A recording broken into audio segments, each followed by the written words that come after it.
Moving on to Defensive Player of the Year. I mean, You go first. okay.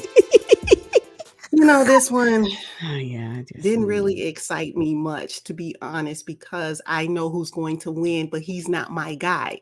I do not want Rudy Gobert to win another year. What would this be? Like 3-4 years in a row or something crazy? I would 4. like to see. This will be his 4th win, but not in a row. Because I think Yeah, Giannis won one in between. Yeah, I know. I'm telling you, based on stats alone, if you look at it, Rudy Gobert, I mean, he's leading the NBA in rebounds and blocks. I'm not necessarily sold on his ability to alter shots and to be a really good defender. I think if he wasn't 7 feet tall, I mean, We wouldn't even talk about it. I'll have my reservations about his standing in the NBA overall.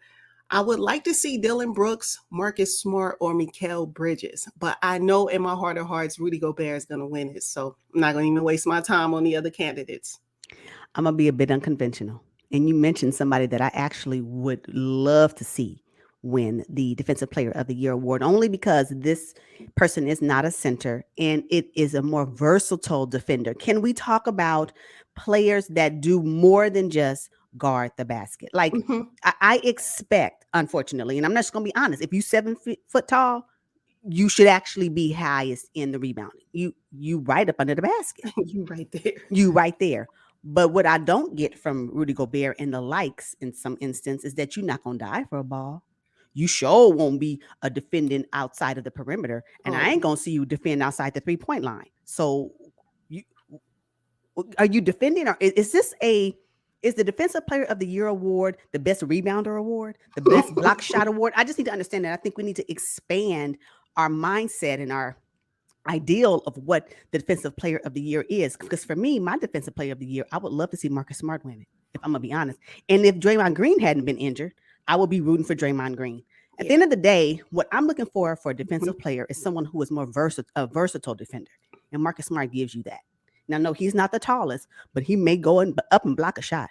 No, he's not the tallest, but he will jump to get a rebound. Oh, and then if you need for him to defend outside of the arc, he's going to do that too. So regardless of the size of his opponent, so no, he may not have the great numbers in his rebounds. I mean, we're talking about he's averaging 3 rebounds. Whatever. Let's talk about the deflections. Let's talk about the contests that he can. Let's talk about the fear that he puts in opponents' mind, where they have to kind of pass the ball because they're afraid to shoot because he's in their face. That's what I'm talking about. And considering that the Boston Celtics are number 1 in defense right now, you don't think he didn't have a lead in that? Yeah, no, Marcus Smart, for me, is my Defensive Player of the Year, but I agree with you. He probably is unconventional, and he may not win it. So, but I still think he should, or someone of that caliber. I want us to expand our mindset, our ideal of what the Defensive Player of the Year should look like. And this, it cannot always rest on a center because they're up under the basket anyway. Oh, I like that. Yeah, I would be really happy to see Marcus Smart. Like I said, he's on my short list of candidates. Yes.